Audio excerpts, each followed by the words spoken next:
give him your gifts, give him what you love the most, and give him what you think is the most important, and he will do something way better than you can think of.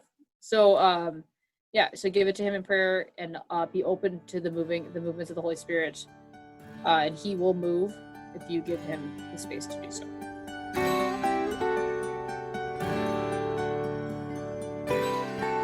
All right. Hi, everyone. This is Sister Elizabeth, and I am with my favorite co-host, Sister Liz Schoberg, and you are listening to In the Company of Charity, podcast of the Daughters of Charity. And let me tell you, you are in for a treat today, and kind of a little bit of a wild ride. So hang on to your seats. Sister Liz had an engaging and I would say pretty dynamic interview with Sister Stephanie Baliga, and she is a marathon runner. And yeah, that comes through in every part of her. She's very energetic, and this conversation was filled with the kind of energy, I guess, that marathon runners have. You are you're new to this, runner, correct, Sister Liz? I'm a little back of the pack runner myself, but yeah.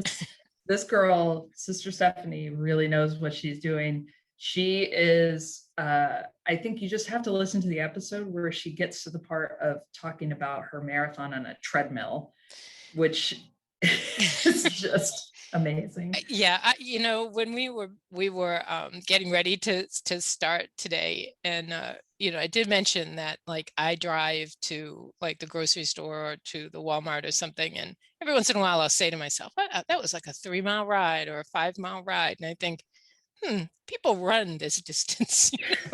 And when I think about marathon runners, I think, holy cow, it's long and it's you have to have a lot of endurance, and yeah, so the story about the treadmill was really remarkable on many, many levels. So yeah, this is really, really interesting. And I think for those of you who, are new to the podcast, please go back through the seasons, and you will find that there is a trend that Sister Liz has on. It's an interest of mine. It is an interest. Yeah, that's it.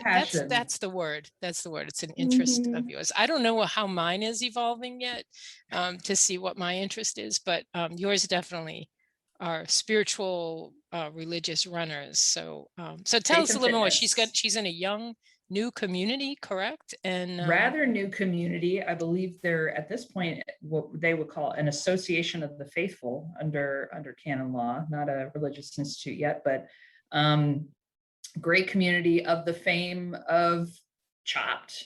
They had a sister who won Chopped, which is ridiculous and amazing. So you got your marathon runner, you got the one who won Chopped. They're getting some really good press, and they really do use it for the glory of God and the service of others. And that's where I think that connection is so key, to use one's gifts and talents and put that into God's hands and see what happens. And I think it's just she's got a great energy, dynamic, just awesome lady. So I think you guys are really going to enjoy this one. I think you will enjoy it for sure. And as I said, hold on to your seats, folks.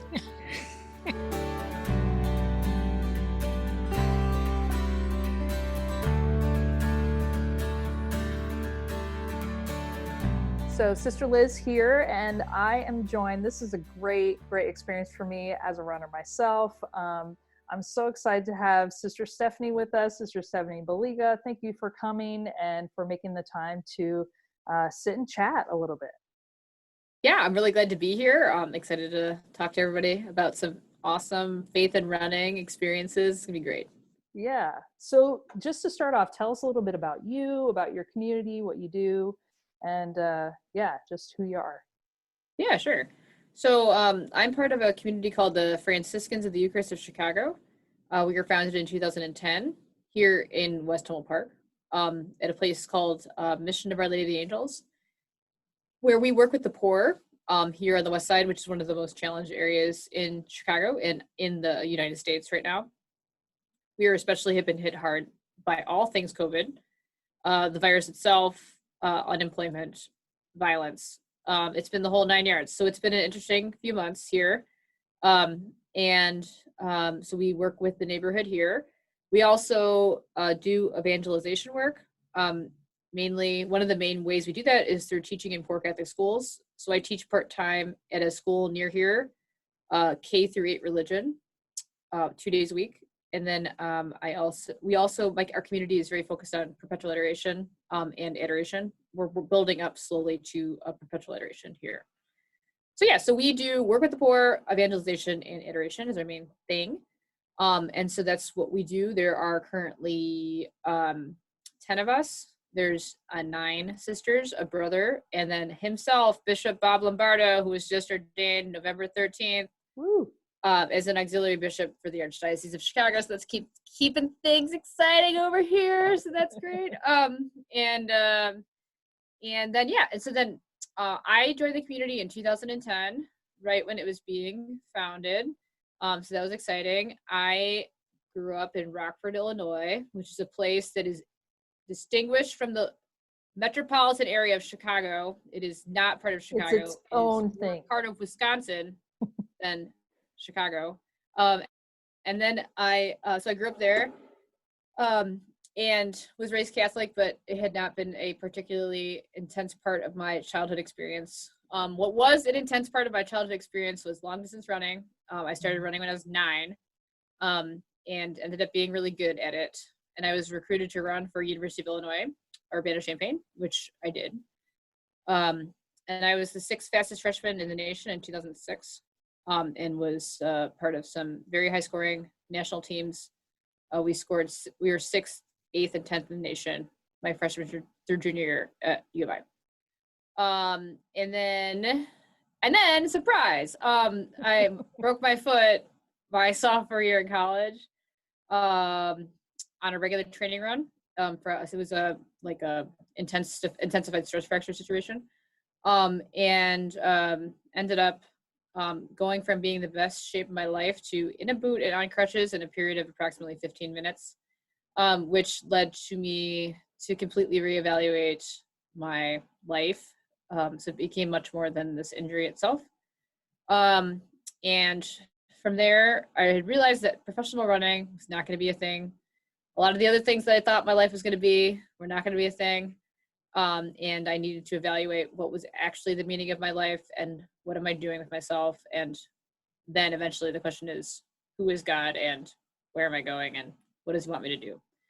So from my, eventually from this broken foot, I ended up spending a lot more time at the Newman Center at U of I, which is incredible.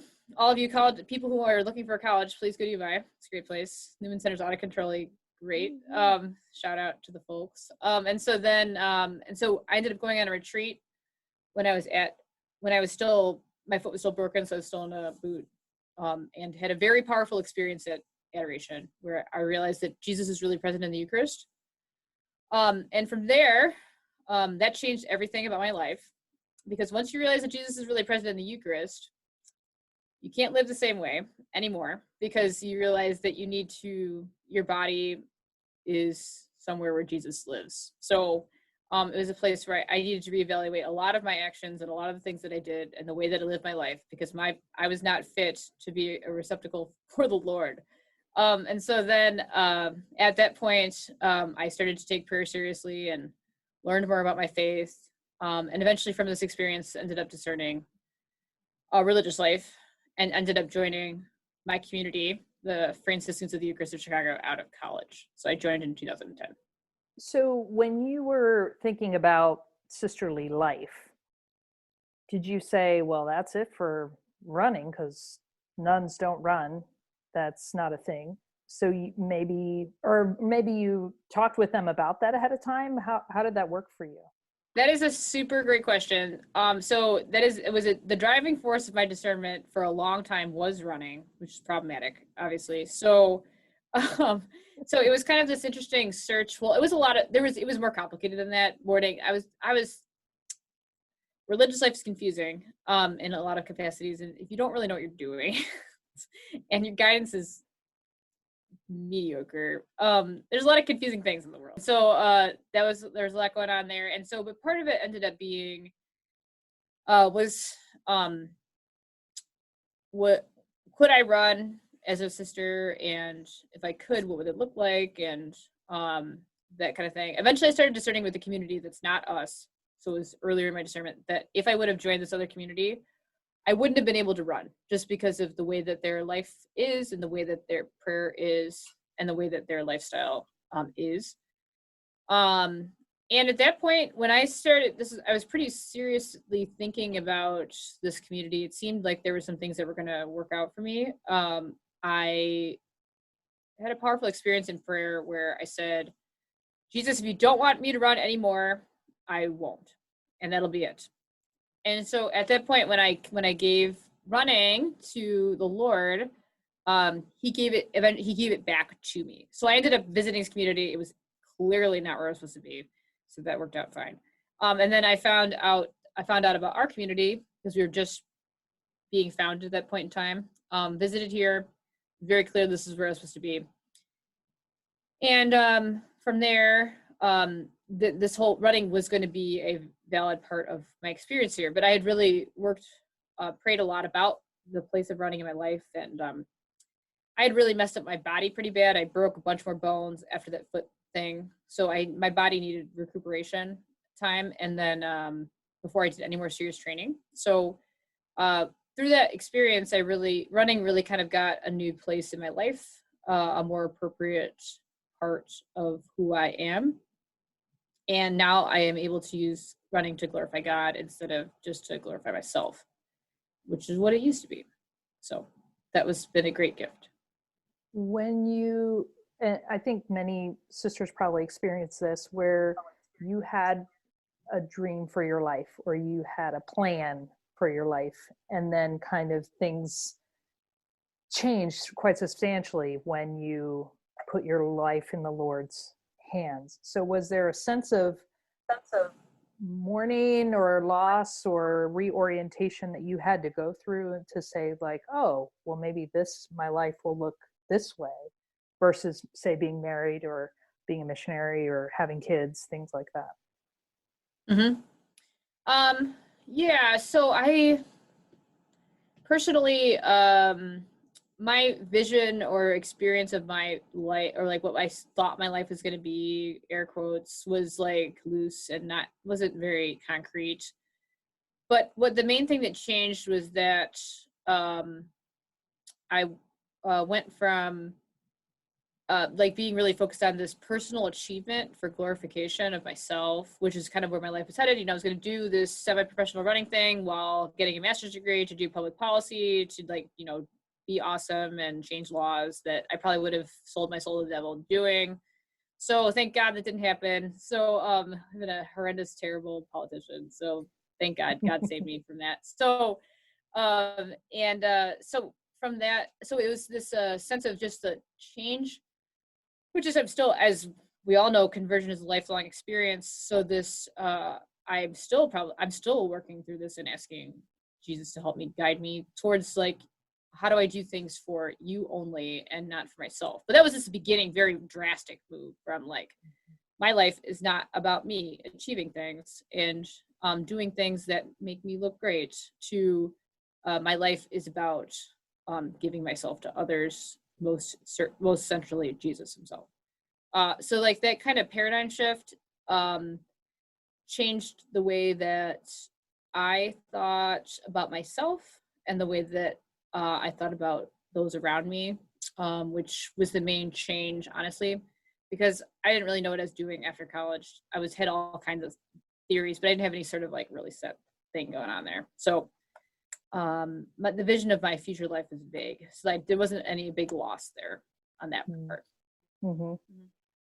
So I wanted to say, I remember the first time I think I remember you is an article in Runner's World. I think there was some article about you. Yes. The sister who runs and who raises, $900,000, $1 million for the ministry there. And So can you say a little bit about how did that kind of come to be of, maybe you were doing this recreationally or as a, I don't know, as something to feed your spirit in a way and keep you balanced, to you're bringing all these other people into this effort to serve. Yeah, absolutely. So, running, like I said, mentioned, God has used running for him, and he really has used it for his glory, despite me, to be honest. So what happened? I came here. I kind of came with this expectation of not being able to run much. Like I kind of set the bar low with the whole, I was trying to really give God his space. If this was not going to be a big thing, it's not going to be a big thing. Fine. And so I ended up running a marathon like a month after I came here because another sister was running a marathon. So Sister Alicia Torres, who's now known for winning Chopped, she at the time, she also paid off her $90,000 worth of school loans to become a sister by running marathons. So we had this kind of set. There's already a kind of a following or a group of people who was interested in her running, which kind of set this groundwork for what was coming next, which was that we ran the marathon together, and then we saw there was all these charity teams running in the marathon. We're like, wow, we need to get into this. This seems great. These people are raising so much money. And we get to run a marathon, man. It's the stuff we want to do anyway. Instead of having a banquet dinner, which no one wants to organize this stuff. No one wants to go to one. Let's do something more fun, like running a marathon, right? So we could do some actual fun fundraising. So that'd be great. So next year we started a team just at the right time. God is so good because after that point, it was really hard to become an official charity with the marathon. So God just provided. That we started right when we did. It was such amazing timing. And so then we started with a small team of like 10 to 15 people. And the thing just built on itself. Huge, massive thing. So we, this marathon team is now, last year, if we would have run the 2020 marathon, we would have had 103 people on the marathon team.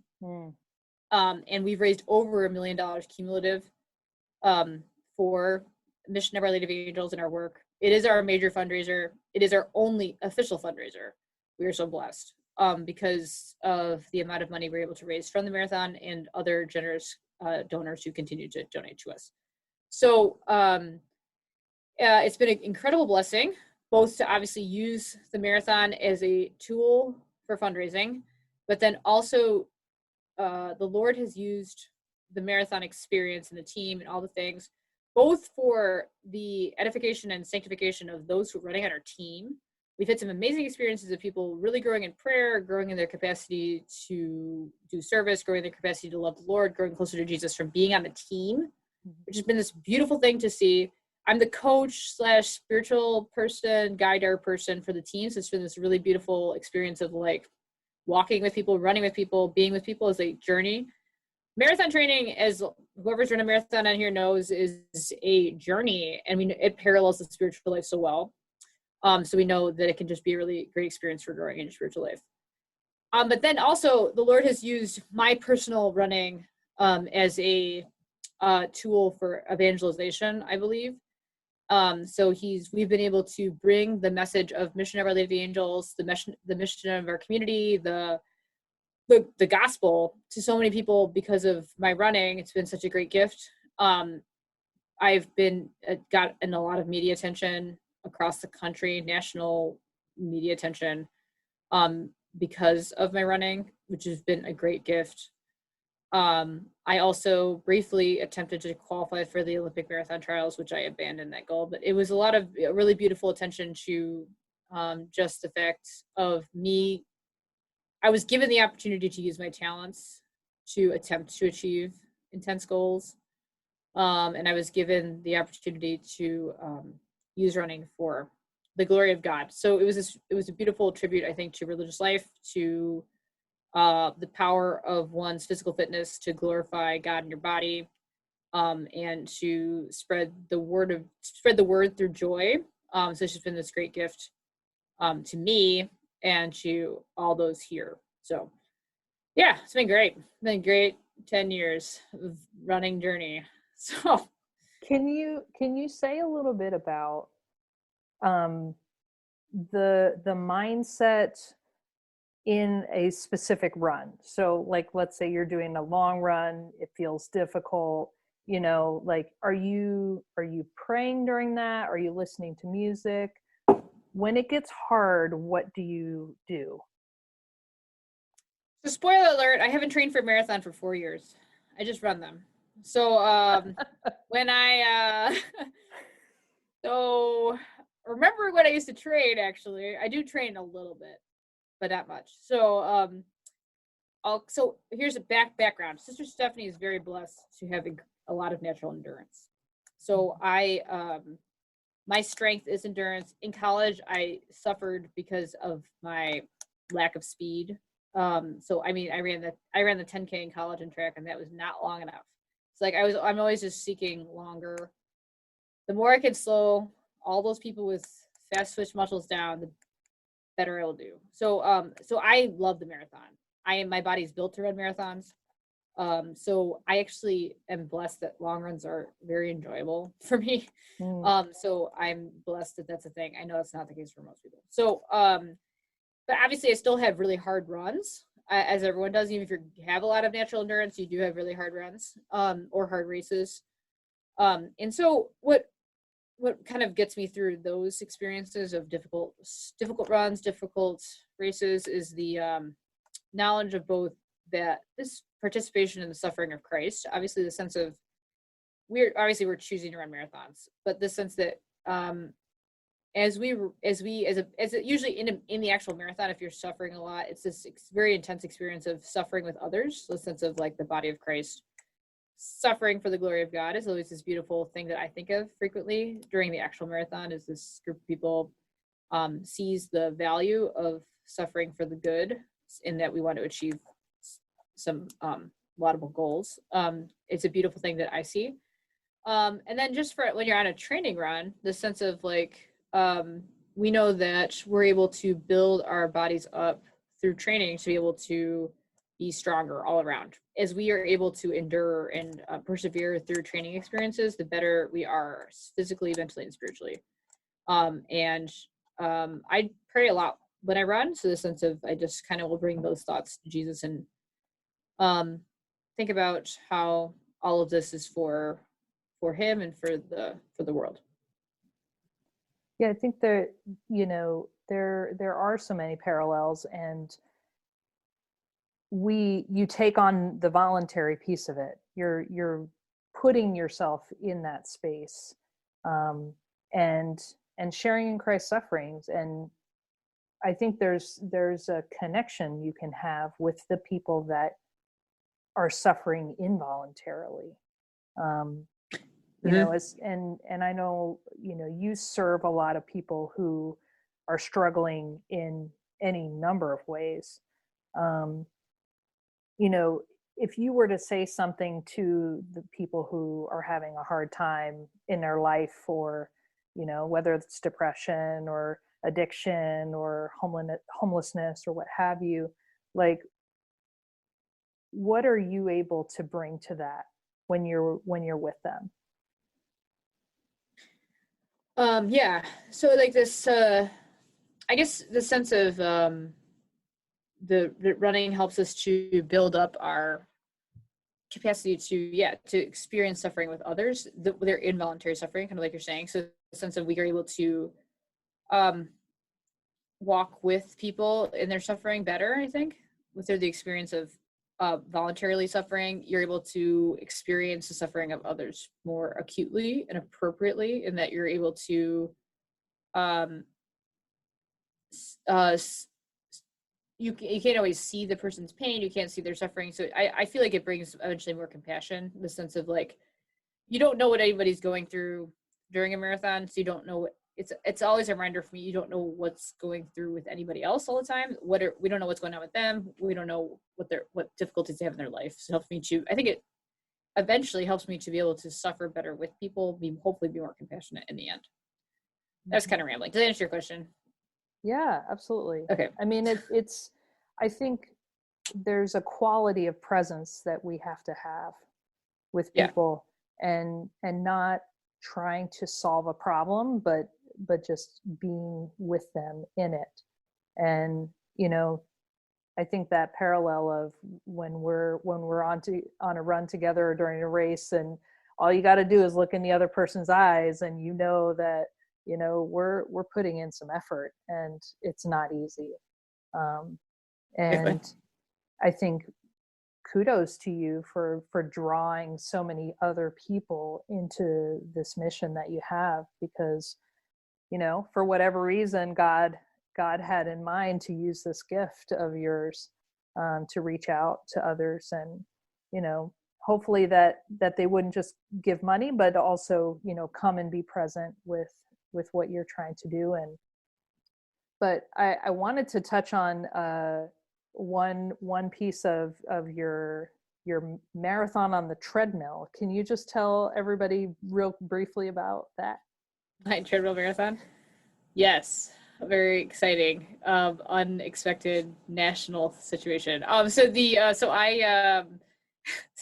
So in April 2020, so when everyone thought the pandemic was going to last like 3 weeks, everyone was kind of discouraged. The team was like, "Oh, they're not going to have the marathon. I don't know." It was kind of like, everyone knows it was a very weird time. So I was making like a motivational pump up video for the marathon team. And I said, so I'm so sure that this race is not going to get canceled, that if they do cancel the race, I'm going to run a marathon on a treadmill. So I just said this as like a throwaway line, right? Like, yeah, of course we're going to have the race. This is never going to happen. And so then they canceled the race. And so then all of a sudden I was running a marathon on a treadmill. So what I was going to do, I was just literally, I literally almost did this. I was going to run it just at 4:00 in the morning on my treadmill in my basement, just by myself.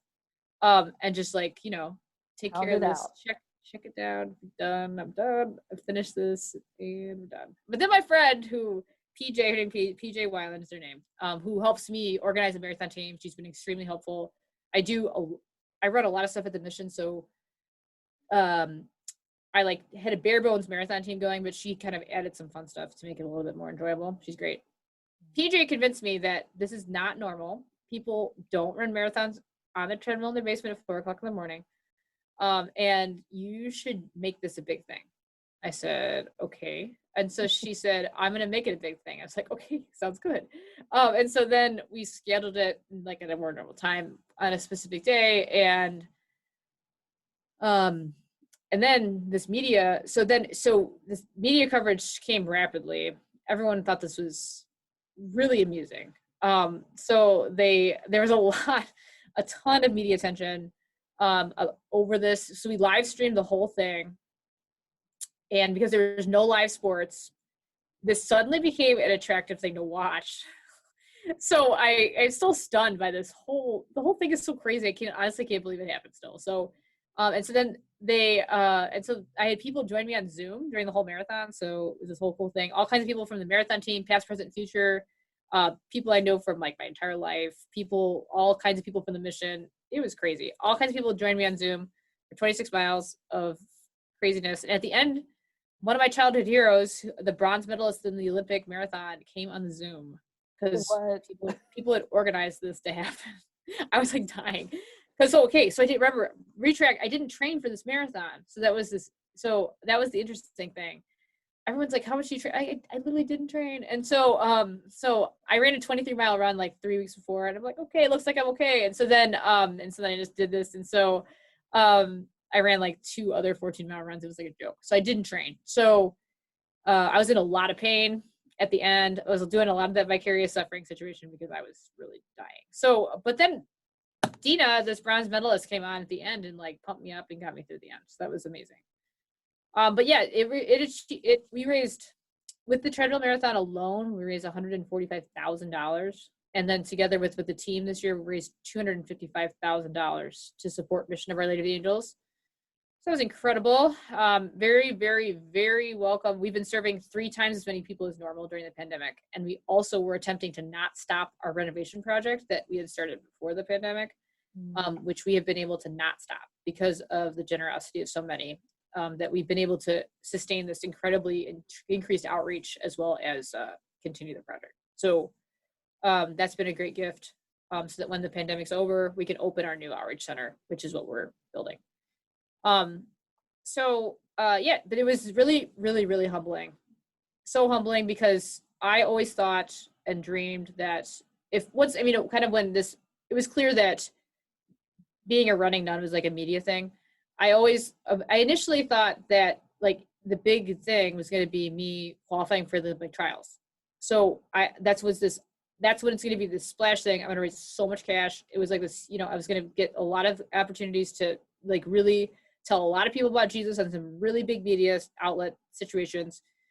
It was very clear a couple of years ago when I started teaching part-time too, that Olympic trials were like not happening. Too much training, too much time, not happen. My body is not going to do this. It's not going to cooperate to do this. Not happening. So I dropped the goal. It was just not going to be a realistic thing. But then this thing just kind of came out of nowhere.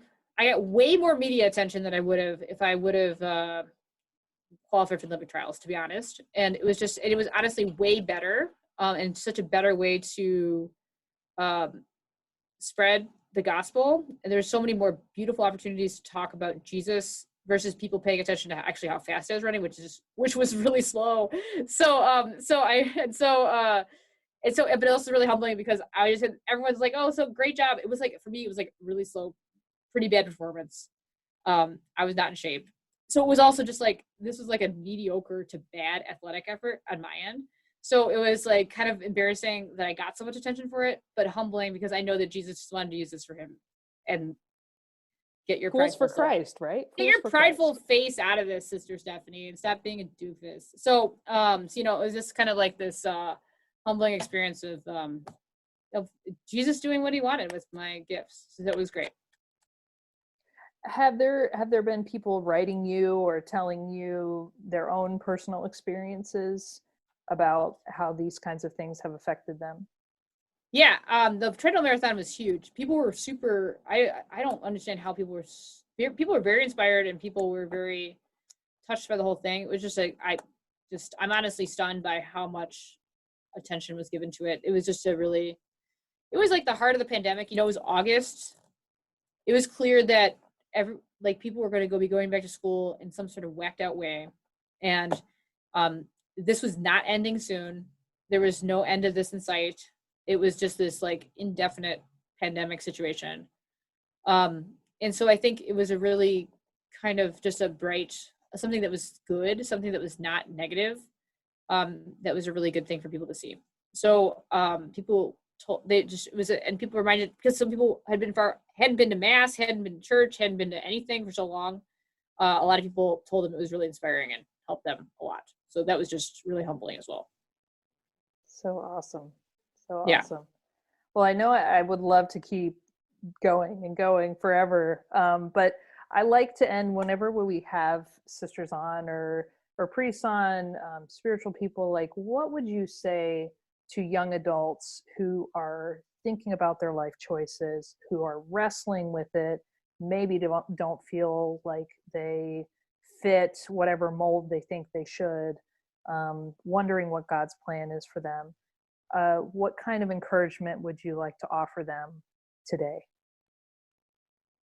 Yeah. For all those who are praying about their future or discerning their vocation or discerning the next step in their life, my biggest advice would be let it go. Whatever you think it is, just give it to Jesus and give him your gifts. Give him what you love the most, and give him what you think is the most important, and he will do something way better than you can think of. So so give it to him in prayer, and be open to the movements of the Holy Spirit, and he will move if you give him the space to do so. Remind everybody about your ministry, if they want to donate, if they want to join the 2021 marathon team. Wow! Guess what? I have entries. Yes. So if you want to go to missionole.com/marathon.html. So missionole.com/marathon.html, or just go to missionole.com. There's a big picture of a running nun on the front page. You can find it. So and then we'd love for you to join the team in 2021. I have guaranteed entries. It looks like with the vaccine, we're going to have a 2021 marathon potentially. So this looks valid at this point, viable. We'd love to have you. It'll be a big celebration of hopefully the end of Corona. Thank God. And then if anybody else would like to get interested in our work here on the West Side, either via donations or volunteering or material donations, you can see our website at missionola.com. Anyone honestly can email me directly at olamission@gmail.com. I am the website, so you can email me. So that'd be great. That's so awesome. Sister Stephanie, thank you so much for joining us and for your words of wisdom and your experience. I'm sure there'll be people typing in questions at some point and, you know, wanting to get in touch with you. So feel free to send those things our way, but you have her contact information now. So feel free. Thank you guys so much. Great. Thank you.